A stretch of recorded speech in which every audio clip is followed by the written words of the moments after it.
You're listening to The Mean Geek, comics podcasting on the very ragged, raw, bleeding edge of friggin' civility. Alright, so here we are, Mean Geek episode number 3. I'm Tech Jedi, your not-quite host, with his don't call him partner, the Reverend Mad Duck. Bless you, fuckers. What's going on this week there, Bit Rev? Not a lot. Tore through a big-ass stack of comics, right? Yes, I did. Semi-recent ones and a few quite significantly old ones. With speaking of old ones, what I wanted to do is craziest thing. I sold Stray Bullets number 16, which came out of your collection. Yes, I'd like to remind you. In the condition it was in, it was 40 cents. Ah. I charged the guy You can now retire. $4.48 for shipping. Nice. So after the packaging I had to buy at the post office, I made a net profit of $1.02. But I figured, well, if I'm getting rid of this thing, I got a few minutes to waste. I may as well go through it. Now, explain, if you could, the whole point of this issue. And what happened in this issue was, the guy's minding his own business. He's just going to the store, getting ready for a party. He comes out between two parked cars on the street. First fucking mistake. Everybody knows you don't fucking do that, particularly if you're distracted. Now, this is 1977, by the way, so his only distraction was his own thoughts. He wasn't talking on the phone, wasn't checking a beeper, nothing like that. So he's already just plain being stupid. A car whizzes by and scares the shit out of him. He loses most of his wine bottles, but in the half second that he has to think, he thinks about getting mad. He gets mad, he picks up one of the wine bottles, and he throws it at the car, which, at the rate of speed from the speed lines drawn on the page, ought to be long gone. It was the 70s, though. Far beyond anybody's throw. But it hits the car. The car stops, and a very angry black man with a huge fro gets out. Proceeds to beat the living piss out of this guy. Right. Which is understandable. You're just driving along, suddenly somebody throws a wine bottle at your car, smashes your back window. I'd be looking for a little kick. Okay. Wouldn't you? You'd be mad? You'd be mad. It would depend on the caliber of wine that was now in my car. You wouldn't know what to do with it, but you would be mad. So, if the bottle survived and was in the back seat, I may try a windshield for that. That's where I live. Unless it was like Boone's Farm. All right, well then I'm going to be mad. So the guy's beating the crap out of him, and for about 12 panels, he's a total bitch. He's whining. He pushes him and kills him, right? Yes. Yes, I remember. Pushes him off the ledge of this stairway he had run up to get away from the guy. He looks down, he sees the guy's dead, and just that fast, his entire personality changes 180 degrees. He seemed to have been a kind of wimpy kind of guy. He gets to the party, and the first thing he does is kick the party into overdrive. Goes absolutely batshit, and right at that party where his wife has been bitching him out, puts the moves on one of his buddy's wives. Yep. So they make an arrangement to go bang at her apartment on Monday. They do. Okay. It's understandable. You made a plan. You got to follow through, right? Apparently. If you're going to be worth anything, you got to follow your own plans. Right. But then, within the space of 3 pages, he descends into a completely, I don't even know what to call it. He just Hedonistic? starts... Hedonistic? Yes, he starts banging everything in sight. Hookers 2-3 times a week. Hookers while he's doing coke. He offers coke to the hookers. He pays them again. His wife goes batshit when she finds out all the money he's been spending. And there wasn't actually any end. Well, no. If I recall, he falls in love with a really hot stripper who leaves him Yes. because she can't ruin what a nice man he is. Yeah. And he's so hurt that he returns to being the browbeaten husband of the Yeah. horribly nagging, awful wife. Ooh, boy. And now, you're the one with the English degree. You've done a whole lot of reading. Yes. Is that remotely... What the hell would you call that? Well, it's an interlude in the series, and the point of it is sort of a philosophical point he's making in the series as a whole. And there's for the first time of the episode. We love here at Mean Geek, and so should you. However, you have a man who's confronted by the possibility of his own mortality Yeah. and his own weakness, Yeah. who confronts it and survives, which he's never really confronted before. You know, he's beaten by women. He's a nerdy-looking dude. We can assume that his high school career sucked. Those are all very good points. So suddenly he feels freer, and he starts behaving in a more manly / douchebaggy way. And Yes, and that was my whole take. Oh my god! but look. then he finds success in that behavior. He hits on, instead of his hideous browbeating bitch of a wife, his buddy's wife, and enjoys that. He pays for sex so he can have sex when he feels like it, and he enjoys that. Although I believe the hooker hits him when it turns out he doesn't actually have coke. Then he ends up with the stripper, who's the hottest thing he's ever encountered, and she's actually in love with him, so his whole dream is becoming true, and he's now a different guy. And then when that dream is shattered, his whole persona, which isn't real, is shattered as well. And he goes back. So it's about perception and reality, which are the two easiest words to put together, because everything is about perception and reality. But here you have a guy who creates the me he's always wanted to be out of this one experience, and temporarily enjoys it, but because it's not real, can't maintain it. So it's a very, deep comic book in the sense of deep in comic book, As deep as a comic can get, really. Well, there are but certainly no, deeper, that's not but accurate either. But it's certainly not. But certainly the average, and you like that double certainty. The average comic is slightly less deep than that one, shall we say? Yeah. But you would have to read the series as a whole to get everything from that, because is that the same guy throughout the series? No, not at all. Actually, I don't think he makes an appearance again. Although I believe So old Bernie was pretty much a one and done. I believe the wife he cheats on with Yeah. does make an appearance later on in the comic book. Well, So you didn't care it was for annoying. it, though. No, Yeah, I got that. It just bam, bam, bam, bam, bam, bam. Now I don't mind one and dones, but I totally didn't care about this guy. Yeah, but Oh look, somebody's dead. Woo! I got away with it. Look what I'm gonna do. Ooh! I think that's a fairly common literary ploy, though. It might be. I don't know. I ain't well read. Never again will you hear that said with such pride, folks. Well, you got to dig on something.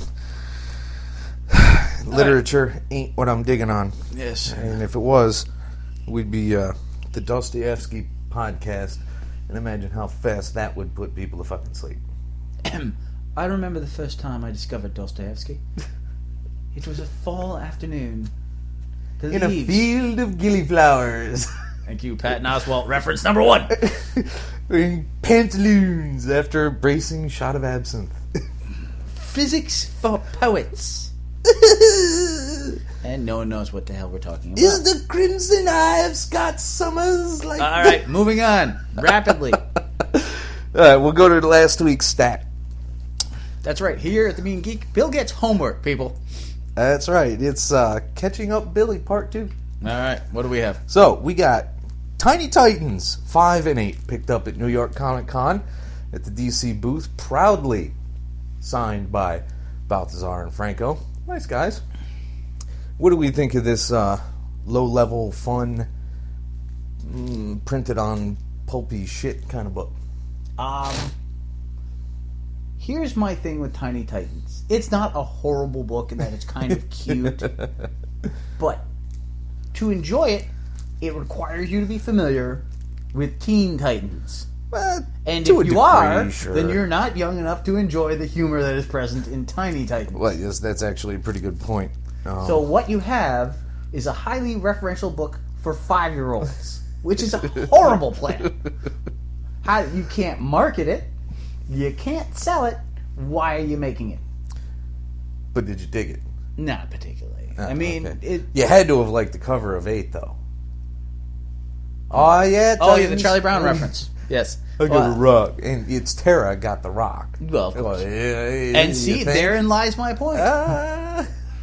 Like, Tara can move dirt. 5-year-olds probably don't know that. All right, so And the Tiny orange Titans are glad never I going didn't to be... say banana again joke. Yeah, that one was...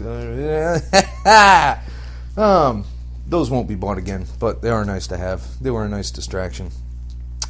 Dark Avengers 1, 2, and 3. All right. Dark Avengers 1 was really interesting. Yeah. As he builds up the team by hiring a wide variety of Complete douchebags, losers. turning them into false heroes. By the way, when did Wolverine have a son? Where the hell did that come from? Dude, you know me and X-Men. I have not picked up a new issue of X-Men in a good... Well, shit. 10 years. Yeah, fair enough. At least. Because that confused the heck out of me. You know, I downloaded the Whedon section of Astonishing, but it doesn't really count as a purchase. No, I And believe it's quite that. old anyway. That So may constitute a crime. So, yeah, I thought that was really interesting. For a short Canadian hairy dude, he fucks a lot. When did he marry Viper? Like, I'm totally amazed.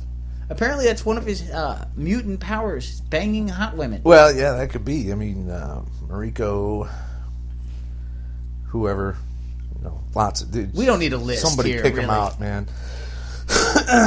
And yet they all end up dead. Well, he's very violent and drinks a lot. Well, he doesn't really do it himself. But, Yeah, that's well, what he you did one or think. two of them, actually. See? He assisted in Mariko, anyway. Well, Unrealizingly. But that's a story for another more drunk day.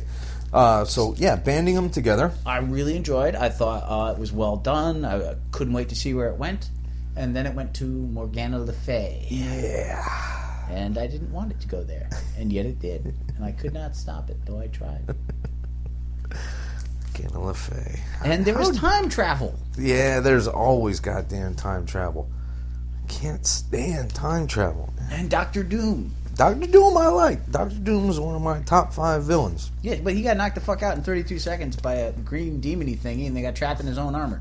Well, if anybody was going to knock Doom the fuck out, it was going to have to be a demon. I suppose. Yeah. But the writing is good. The art is excellent. I'm curious about the characters. I want to see where they're going with Ares and Sentry, since those guys have been heroes and villains. Right. I don't care for the Thunderbolts, so the reappearance of Moonstone does literally The nothing second for I me. heard that Thunderbolts, I picked up 1 and 2 way back. I had those.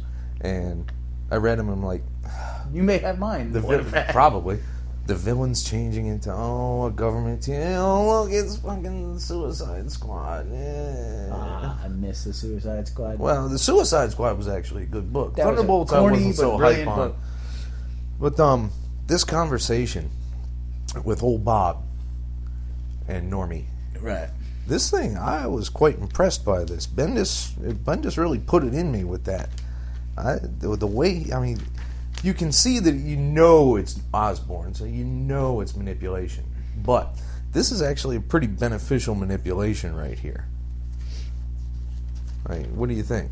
I think it was an excellently written book, and even the Morgana Le Fay stuff is well written. I just don't give a rat's ass about Morgana Le Fay. Nah, nobody ever did, because, if they did, she'd be a better character more often. And, she'd be cuter, too. But... Yeah, that's my number one concern. I definitely think it's a book that I will read again, and I'm curious to see where it's going. Now, how the hell did she survive 5 arrows? One of which went directly through her temple. She another doesn't. straight She comes through her back neck. from time to try again. Yeah, kinda. She gets beheaded in one time, too. When was that? Yeah, I apologize for not having the page at readiness, but In this one? one of those two. It must have happened in 2 because I'm looking through 3 and I don't see that. I believe Ares cut her head off. Where? No, it had to have been 2. Anyway, so no, I definitely think it's a book of interest. I would recommend people check it out. Nah, Bendis is a great writer. The he art, absolutely is. But how irritated are you that you have to recommend a Norman Osborn book? I'm not actually. I think where they're going with that character right now is interesting. As you know, I did pick up the graphic novel Spider-Man, which explained the return of the Green Goblin and Right. therefore Norman Osborn. And as reads go, that was kind of like hammering my foot with a steel crowbar. So I don't endorse that. I was totally wondering when that one was going to end. I was like, yeah, okay, are we done? But I think there's a lot of merit with where they're going with that character right now. So I'm curious. All right. So that's a big plus for Bendis right there. Astonishing Tales 1 and 2. What do we think of a new anthology series? I'm all for anthology series. Yeah. However, in the first issue, we have Wolverine and the Punisher teaming up. Right. Really? You can't get 2 more violent characters. It's not even that. And you can't get 2 more disparate characters. I don't know. They team up every 22 minutes throughout the 90s. Yeah, well, it was no goddamn good, wasn't it? Oh, now. What was... Name a good Punisher Wolverine team-up book from the 90s. There wasn't one, in my opinion, but There you they go. were all extremely popular. Yeah, Why are they starting an anthology series with that, though? Why can't we go into something... I mean, they had a MODOK story in the second one, which was hysterical. Yes, that... I couldn't believe that there was a goddamn MODOK Haven't story. we got past the point where putting the Punisher and Wolverine on the cover is an amazing selling point? I mean, the second story that's continuing is Iron Man 2020. Yeah, where we see that douchebaggery knows no limits in the Stark gene pool. Explaining a lot about the current Stark. However, one thing that did bother me is that in the first issue you had the Iron Man 2020, you also had an Iron Man story. Right. In which he encounters a random hero with exactly the powers, or hero/villain, with exactly the powers needed to confront him, and and then disappears almost immediately. Who we'll never see again. Yeah. Aren't we past the point where we have to introduce... Aren't there enough out there that we can do the occasional short storyline? Yeah, you would hope. You really would. But MODOK attacking the superhero diner is absolute genius, and whoever came up with a MODOK trash can is to be commended at all costs. So that was my take on that. That must have been who did do that. That was it's got to say in here somewhere. I would assume, but no, I think anthology series are here missing. it is. Ted McKeever wrote it. And we know my feelings on Ted McKeever. Yeah. Oh well, he did the art as well. Which But explains a whole lot. yeah, I love Ted McKeever. However, I think anthologies are great. I don't think there's a lot of room for people starting out in comics these days.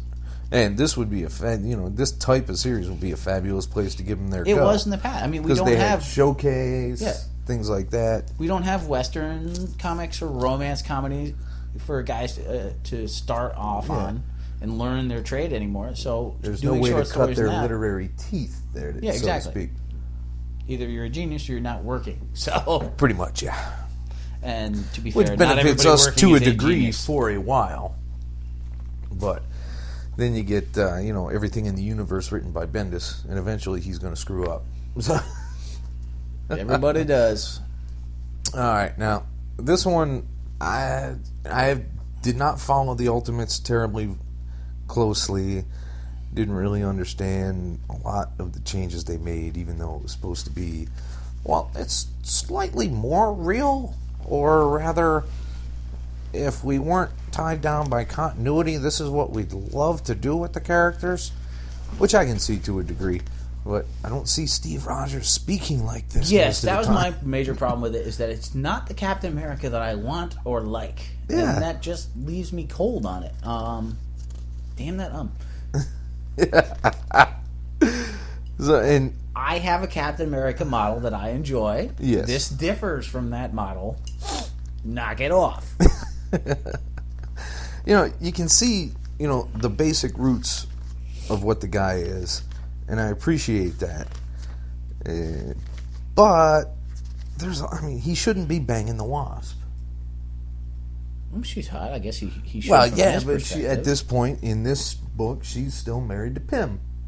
And he probably would. Well, it's a different imagining, and I understand that. However, if you look at the Ultimate books as a whole, I have not read Ultimate Cap before. Is there an Ultimate Cap? I or is it really just don't the think there Ultimates? is. It's always been Ultimates. I have read Ultimate Ultimates. Fantastic Four, and I have read a couple of the Ultimate Spider-Mans.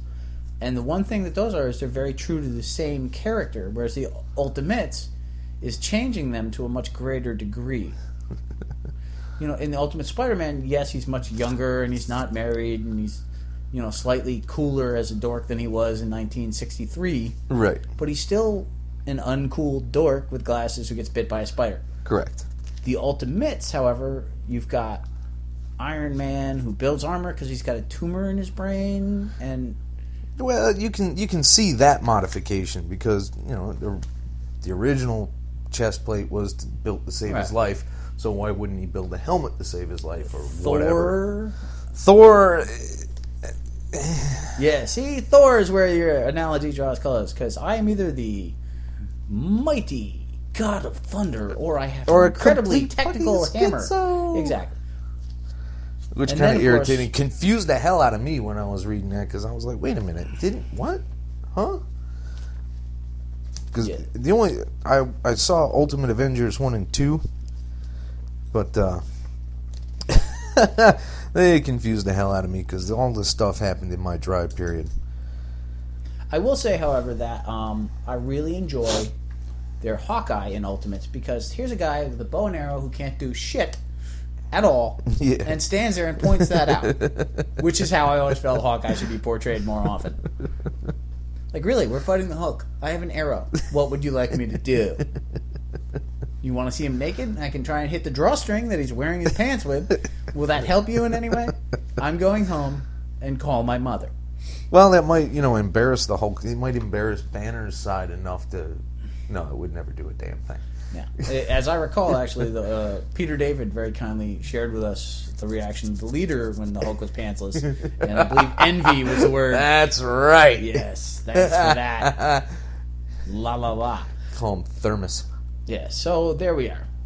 I just don't enjoy their portrayal of Captain America, so I can't really Nope. get into it. Nope, didn't dig it.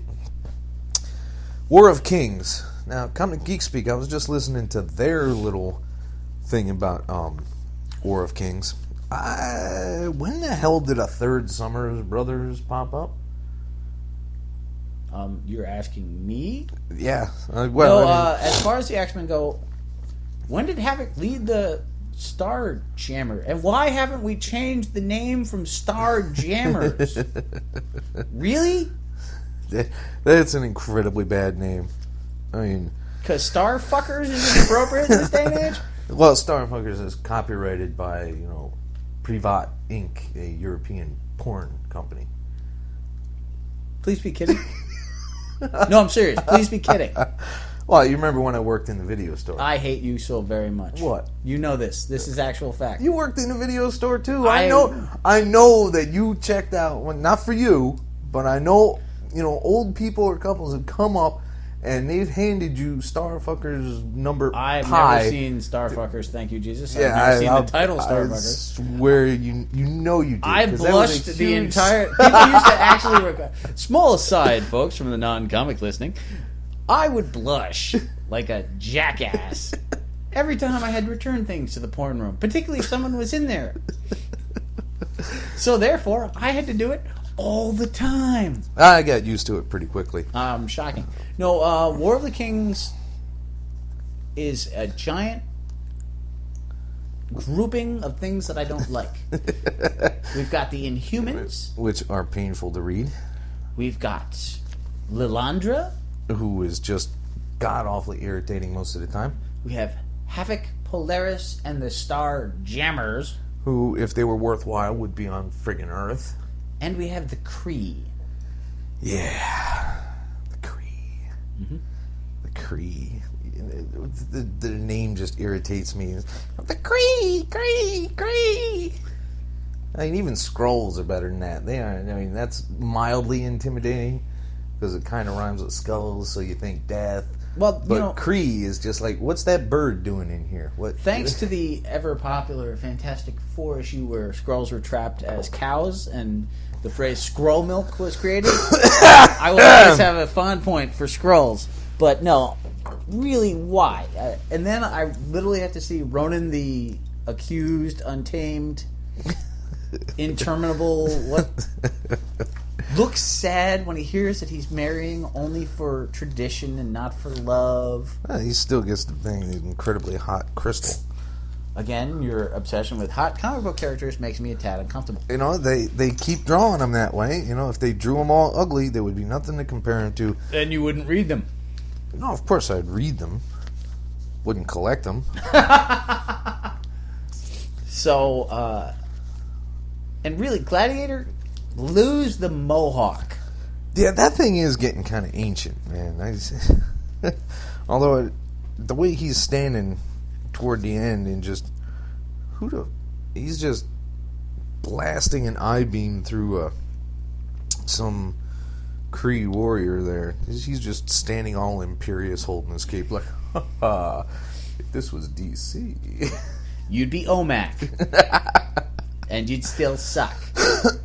So done with that book. Thank you. All right. Well, I mean, at least there was damage. You know, people died. Yeah, but it doesn't matter because when you kill one of the Imperial Guard, they just replace him with somebody else who looks exactly the same, and yet is even lamer. And they're not even like, because there's no personality in them, so it doesn't matter if you replace them. Right. I'm Smasher. Smasher died. I'm Smasher 2. Son of Smasher. It was kind of funny to me that, you know, Chad got his arm chopped off by having a portal close on it. I've always wondered, you know, I was like, why doesn't that happen more often? Because there's portals everywhere in goddamn comics. That's true. Now, what happens if your arm is in another dimension? Happened in X-Force to friggin' Reaper way back in the day. Who cares about Reaper? Who cares about Chad? And what kind of name is... Starjammers and Chad sounds like bad porn. I'm sorry, it really fucking does. Well, I mean, I'm not going to say Chad, because that just sounds like I'm trying to cough. Well, so does Chad. Chad sounds more like Chode, like you stupid exactly. Chode. Anyway. Which is pretty much what the guy is. Right. Onward and Upward. Top 10, the new series, Season 2. Are you irritated with that yet? No, because I'm irritated. Love Top 10. No, the season thing. You know, it's going for the cop feel. You know, NYPD superhero. Now, it made sense with Buffy when they did Season 8. Did they? Yeah, they're doing it now. But, and apparently to rave reviews. Still Buffy. Yeah, it's still Buffy. You've watched Buffy. You like Buffy. I did. You know and then I got older and stopped, which is the same reaction. Hate to break it to you. So, as far as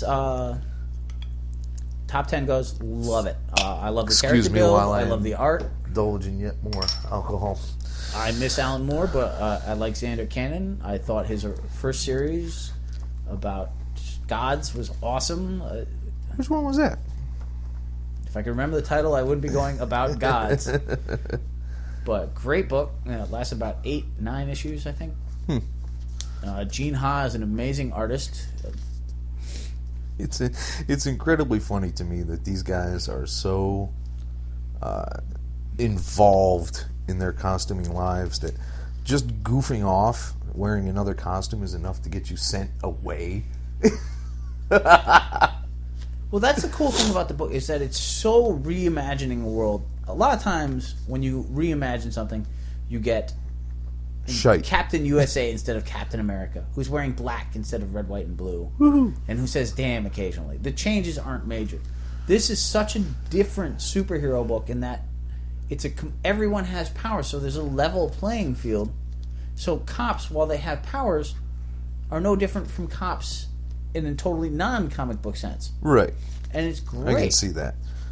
Yeah, I enjoyed the hell out of this. But it kind of irritated me that they have that one stereotypical partner. I want to be the hard charging partner. I want to get the glory. Blah blah blah blah blah. Yes, I can't imagine there being real cops like that. Well, no, it's that they use that thing so often in so many ways.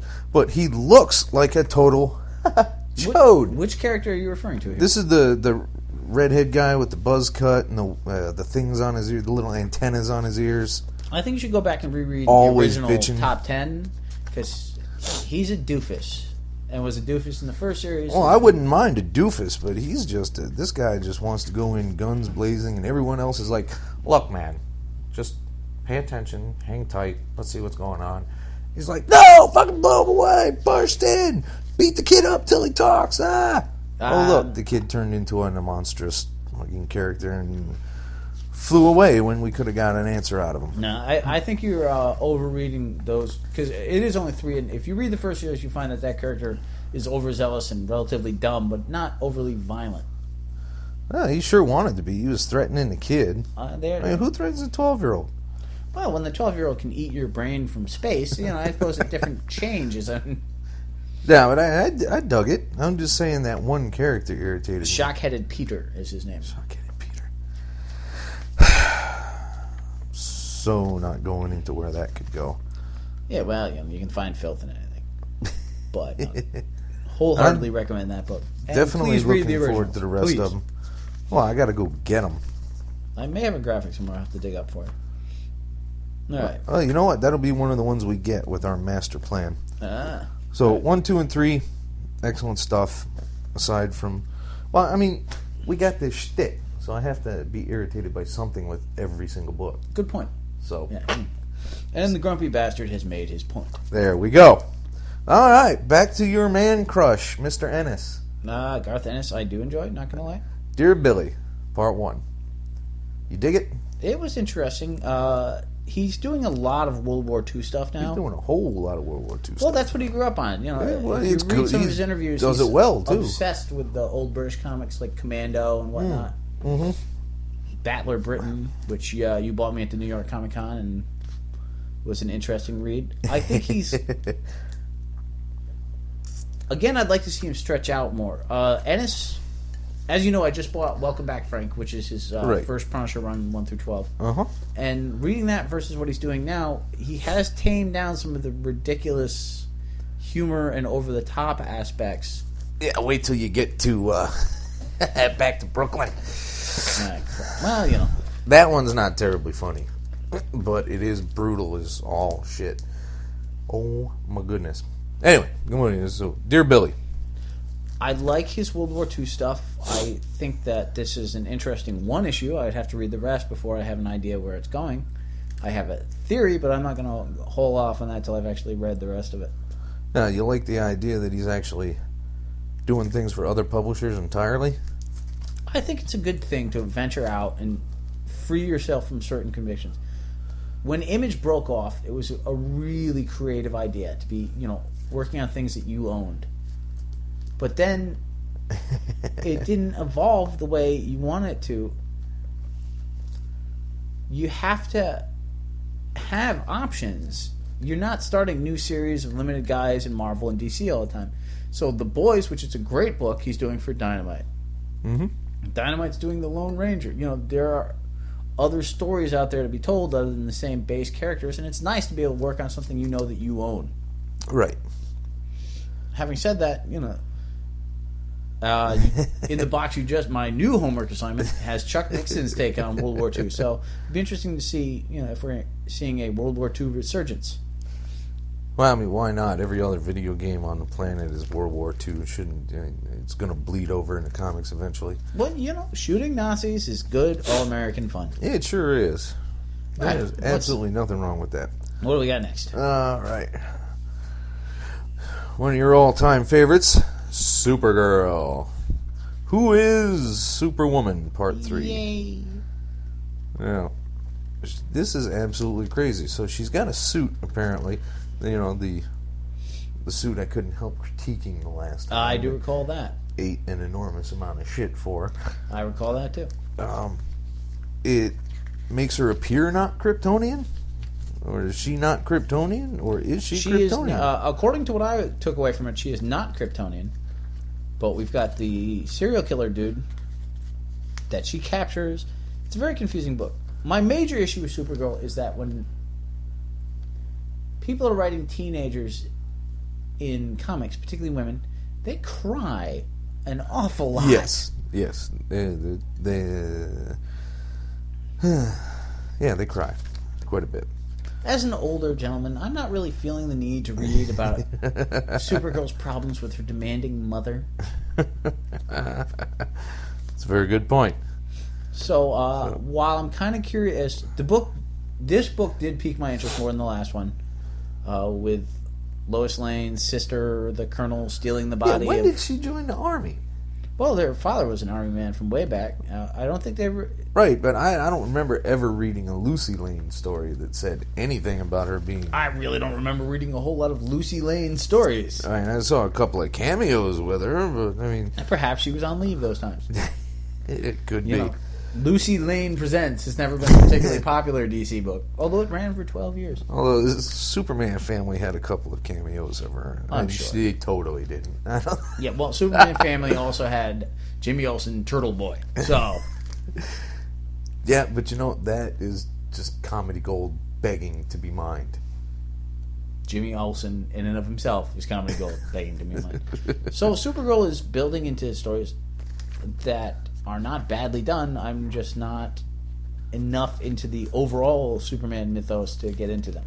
Right. Although I do enjoy some of the things they do with Superman, I don't feel the need for more super people. Now, I'm rather confused about Eigel here. There are... Who?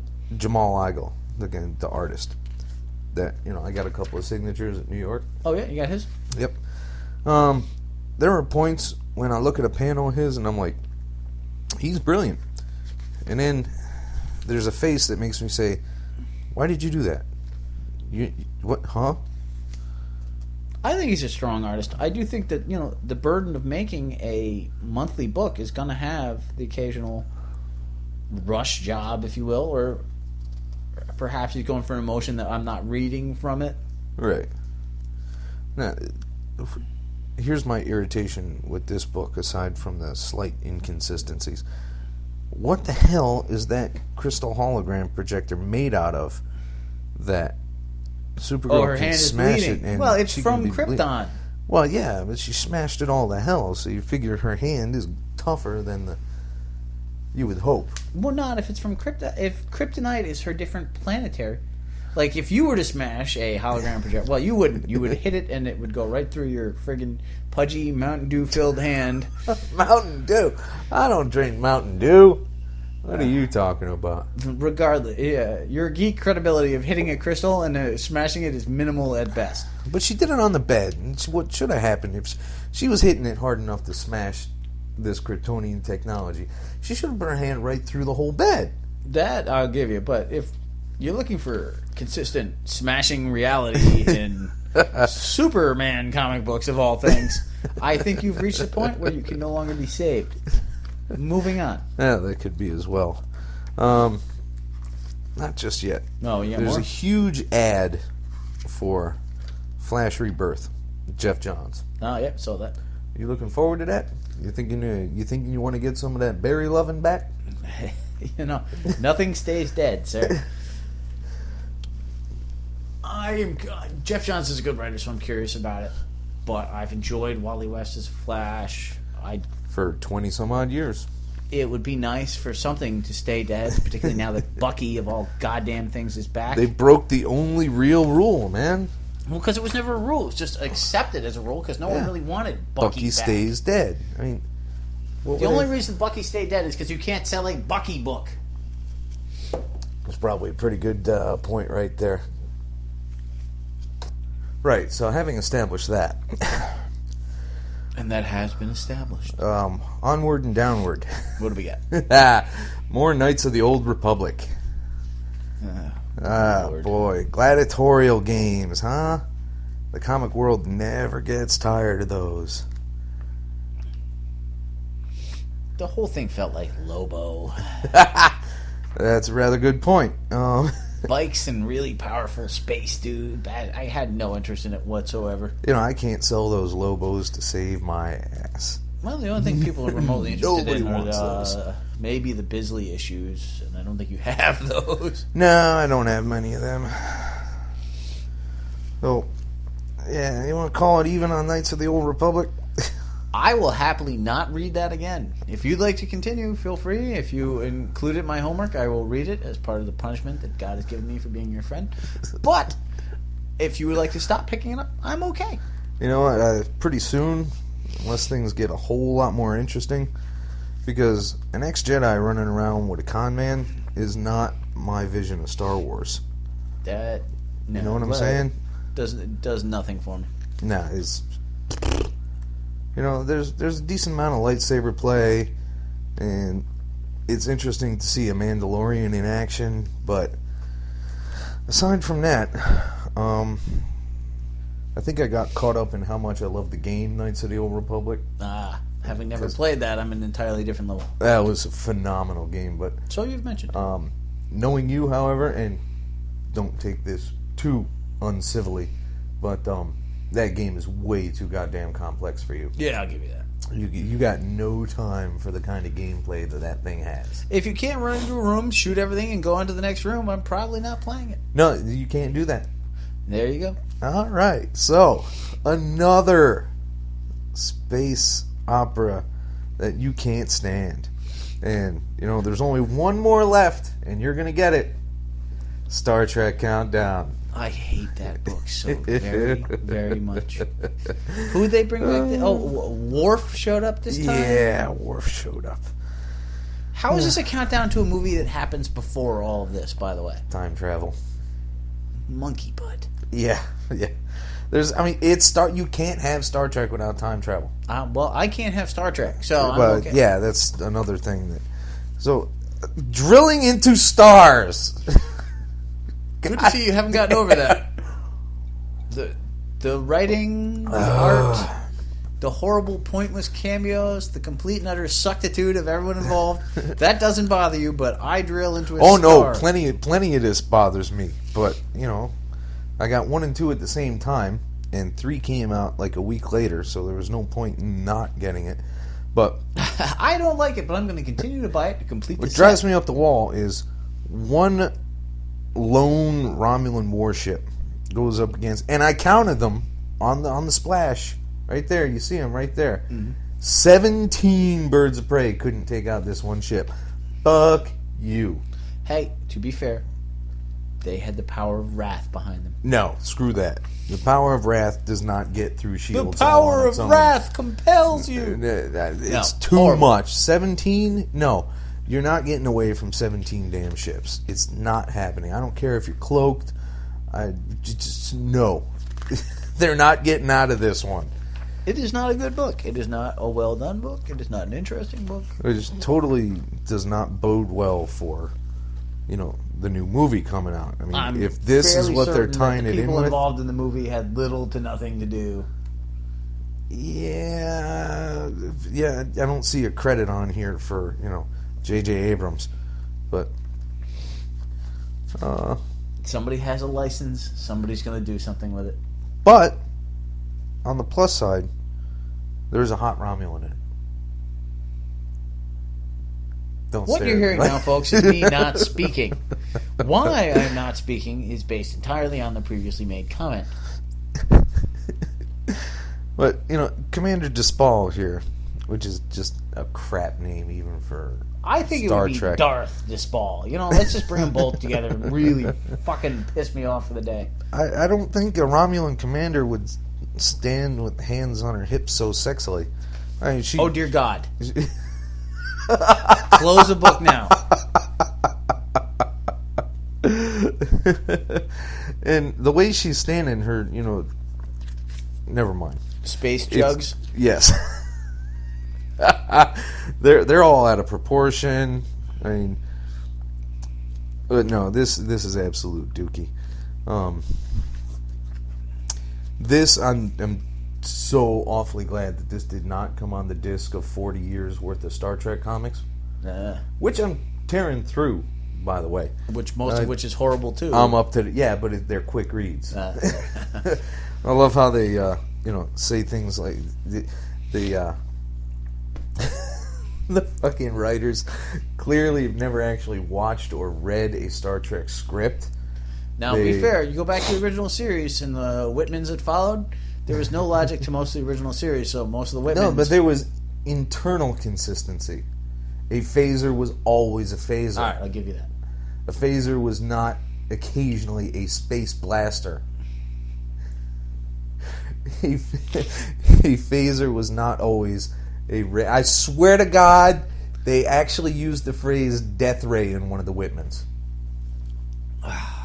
Death ray. I dream of death rays. Anyway. And no matter what they did in the actual show, you never saw flames coming out of the warp nacelles. Ever. I am forced to take your word for that, but... No, you've seen episodes I've of the seen original episodes. Trek. I have certainly never watched Star Trek in its entirety. And you know that to be true. But you've never, ever seen flames coming out of the shuttle bay, which is down at the back. Given. Aside from that. Now, we take a huge left turn, not anywhere near Albuquerque, and we go through Proof, which I got for $1 each. I got 5, 6, 7, 8, which is not too bad. 10, not that big a jump. 14 was an irritating jump. 15, all right, very good. 16, so there's a little bit of consistency there.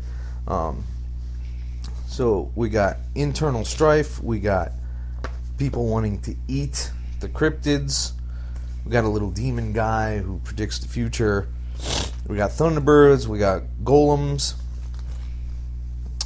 Tell me all about this series there, Rev. I felt that it was a creative idea with art that ventured from the truly inspired to the horribly apathetic. Yes. From panel to panel. I think there was some neat stuff going on in that book. I think I like the concept more than the execution. What do you think of the fairies who have litters and eat everything in sight? Dumb yet creepy, which I think is what they were going for. Dumb yet creepy. Much like this podcast. Yeah. But there's been I've certainly read old school Warren comics where fairies ate things and that weren't nice. I did think watching dudes with beards and gnome hats try to eat people was one of the strangest things I've read in a comic in some time. It felt like it really liked the X-Files, that book. Not too bad a thing, No, it was interesting. X-Files. I don't You've know watched that I'd be pursuing X-Files. You've seen plenty of X-Files. Absolutely. What do you think of the double crossing and betrayals there with the guy who eats cryptids? Creepy. Again. It was... But you got to figure somebody would eat these things if they knew they existed. I mean, you'd like a nice Mokele Mobembe steak, wouldn't you? I don't know. I think it was when the gentleman was fighting El Chupacabra, which had become his mother somehow, that I felt that this was a book that I did not fully understand. And the Golem issue. I rather like that one. No? No, there's some decent stuff. I think there was a lot of things that were being built to that obviously weren't in that random pile. It was okay. I wasn't crazy about it to the point where I'd pursue it actively. I'm not sure how alligators in the sewers are strictly cryptids, though. It's more of urban legend stuff. I mean, because it's just a gator. Apparently not. Well, everything, all of the cryptids are urban legends in the sense, so there's a comparison level.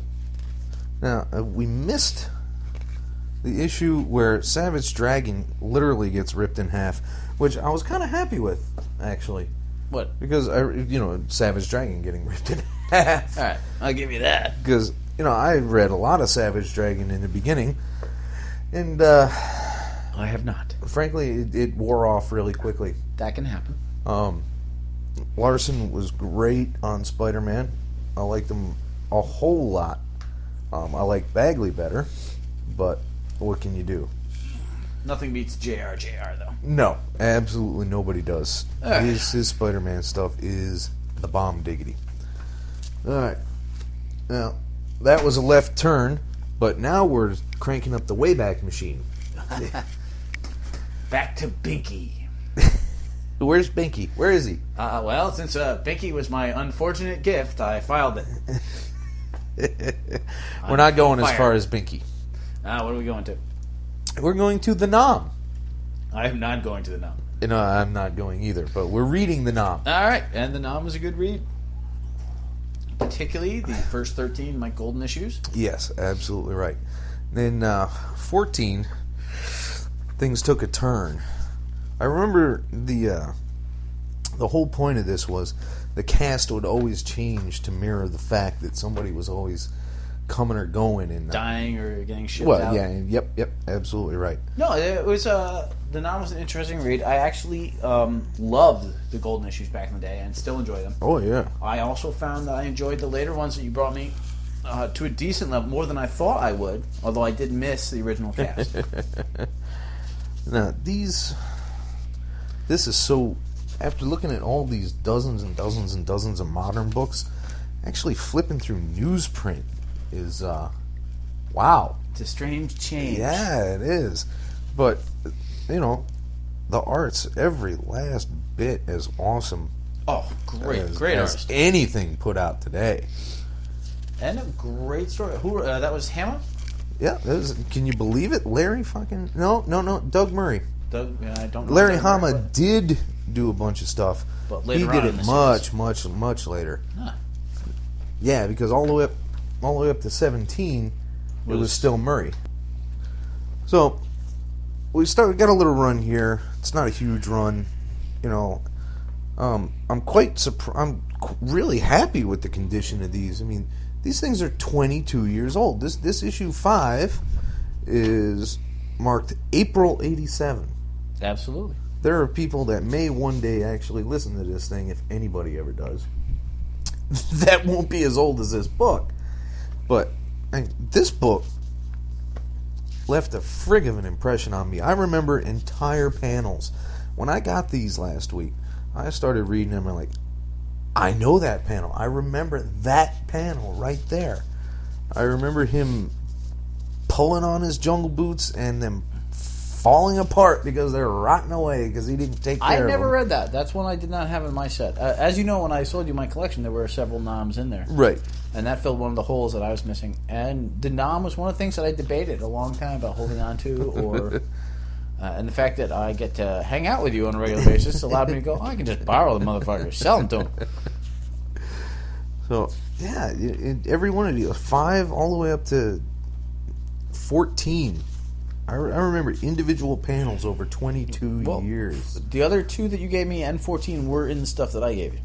Yeah. Now, you also got some other ones that you read that you did not pass on to me yet. How were those? No, those come this week. Ah. These are in next week's stack. There's they were good but not impressive. Okay. You know, I mean, eventually everything is going to become non-impressive. It's a really superlative run with any group of creators that can keep it going, 2+ years and still keep people happy and, dancing in the freaking aisles. Do you remember in the Nom issue, I want to say mid-70s, there was the Frank Castle in Nom. No, it was 48. Was it 48 or 50. Huh. Yeah, it was The Punisher Invades the Nom. Well, you can kind of see the crossover there because before recent events, which forced Marvel to say, oh, everything only happened like 10 years ago. Well, didn't Ennis do a Bourne miniseries, which is The Punisher in Nom? I don't remember that. It's quite possible. But it makes a certain amount of sense because the Punisher's mythos does say that he was in Nom. Yeah, it's a big part of it. So there's, as long as he wasn't actually the Punisher in the Nom, and he was not. I read one of them. there was no reason not to have him there, really. A guy named Castle rotates in, fights for a while, rotates back. No, it wasn't like that. I believe they were one of the gentlemen in The book was telling a story of Frank Castle in Nam to another gentleman. See, because I don't have that one. I really should grab it because it was one that everybody knows. I believe actually that you have the issue I had. If you go back and look at the Noms, there should be a Castle in Nam. Well then, we'll just have to check that. Time to check the long box. Which long box? There's 17 of the goddamn things. Yeah, but you keep track of these things. I try. See, like, this panel right here. That one with the sniper coming out of the bushes. No. I remember that. When I first cracked this particular copy open, I looked at it and said, God, I remember that. Oh, the look on Rob's face when Mike dies. Yes. Sorry to give things away on a 22-year-old comic, folks, but there you go. Somebody named Rob feels bad when somebody named Mike dies. I ruin things. It's what I do. We warned you about spoilers on the page. Ha ha, ha ha. Mike was one of those guys that, he did his job and that was fine. He did it competently for the most part. But he was a little over enthusiastic there. I'm going to stick around. No, dummy, you're going to die. Yes, yeah. Mike's plan to re-up right before he died is the equivalent of a cop trying to retire in an action film. It's pretty much a guarantee for a bullet somewhere you don't want it. But then they changed the art, man. They got rid of Golden. No, the art, while the story was not terrible afterwards, the art took a severe dive. Yeah, because up to at least 12... Yeah, that 1 through 12 was were all Mike golden. Golden. He may have had a filler, I don't recall. I don't have 13, but 14 moves on to Wayne Van Zant. And when was the last time you heard that name? Well, there was a folk singer named Townes Van Zant, if that helps. Not quite close enough. Well, then I have rarely, if ever, heard that name. I don't ever remember Wayne Van Zant. Now, he may be some... I like saying it, though. Insanely cool. Wayne Van Zant. Wayne Van Zant. But Jean-Claude Van Zant. You can tell what's going on. I mean, it's passable. I mean, the equipment looks proper. I mean, well, that's a really I believe he was hired. Sorry to cut you off. Is that he was also doing a cartoony style? Right. You can't say Golden ain't cartoony. That's what I'm saying. I think to offset some of the horrors of the war, they used a more cartoony style. Yeah, I can see that. And I think that's one of the reasons that they went to Van Zant, but he's cartoony in a highlights kind of way. Yeah. And I don't particularly care for it. Although he does do a really good job with the Hueys. I mean, that's I'm pretty sure much he's a very nice person. He probably helps his elderly neighbor to and from church every week. I'm not commenting. If he's drawing a book, I'm probably not buying it. Yeah, the scene with the orphanage, I mean, they all look... I mean, that's just... You remember that panel up top there? That's a lot of orphans. Yeah, well, that's pretty undamn detailed, too. But... I mean, he's got flashes of competence, but... Wow. I dream of someday being said to at work, you have flashes of competence. And you have 4 flat tires as soon as I get out of work, douchebag. Thanks for playing. And then 17 still has Van Zant on it. And he seems to get a little dirtier, a little muddier. Maybe that's the inker. I don't know. Who did ink this thing? Jeff Isherwood. No. Who's a big name from a long time, man. He's been around forever. But maybe it's the colors, too. I mean, they're very one-toned. I mean, I understand everybody's supposed to be uniform, but I guess now that one right there, walking away from the Huey, I'm just assuming that that's at sunset. Why? Because everyone is pink and orange. Yes. Yeah. But you know what else is fun about these 22-year-old books? The 22-year-old advertisements. Absolutely right. Mad Balls. The Pit. Do you remember The Pit? No. The Pit was when, remember New Universe? Oh, yes. Yeah, yes, when book, Pittsburgh exploded because of justice. DP7. Actually, of all of them, DP7 was the one I minded least. That's sad to hear. I liked Justice right after that, and then I liked Cyforce after that. And then all the rest of them were just like, what the hell is this crap? This is a bald-faced lie, folks. No, that's not. AJ's favorite no. was Kickers Incorporated. No. You try to pin that sports crap on me. No. He The had a football complete run- superhero he team still was has not a me. complete run of That's Kickers not Incorporated. accurate at all. That is so untrue, you douche. You heard me. You heard me deeply. Yeah, well, somebody's got it. I mean, Kickers Incorporated, folks. Look it no, up. that's incorrect. Look it up because it is kind of funny how horrifying it is. But no, I did not have Kickers Inc. I did 2 issues of that, and I'm like, this is dookie. Yeah. It took 2 issues for you to figure out that this It was not- a new universe, man. You had to give it a go. But and Merc, Merc. You know what? Didn't Peter David write Merc? fuck for a while? Merc. No, Peter David was Justice. Justice. Who did Merc? Peter Somebody David. else. I'm not looking it up. But That look at this. New universe. The Nom, number 1, first print, limit 1 per purchase, $16. $16 in '87. I believe the one that I have, which is now in your collection, Mm-hmm. cost me about 50 cents. Well, in the condition it's in now, it's still 50 cents, but it's 50 cents with a Mike Golden signature on it. Oh, you got it signed? Yep, I didn't know that. Absolutely right. I swear I told you that. So there's some fun stuff in here, man. I found a G.I. Joe number 2, second printing, No. which even on second printing is damn near impossible to find. I totally had G.I. Joe number 2 in back in the day. But it was total crap condition. I mean, that thing was $15-20 at the time, and I remember that.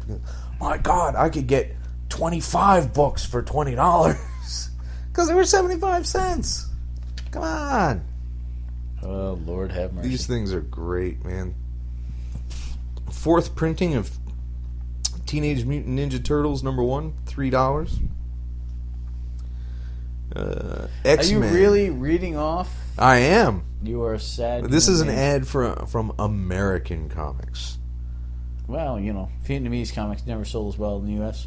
Yeah, well, they're very difficult to read. Whereas manga, original, true Japanese manga, you read from our perspective is the back front. Vietnamese comics, you read upside down, backwards in a mirror. You bald-faced liar. I thought about believing that for 13 seconds, and now I'm over it. Well, folks, he's caught up in the back of this, so I think this will be an end to yet another Mean Geek. No, I'm not ready yet. You have more? What Yeah, why else? I'm watching you read a comic book right now, which is So it's- not overly appalling. The Stray Bullets today, Yeah. or yesterday, really kind of it got me thinking about overhyped stuff. Well, What I mean, Stray Bullets is a great book, so I it mean, may be, but Perhaps not it is from not the issue overhyped. I read.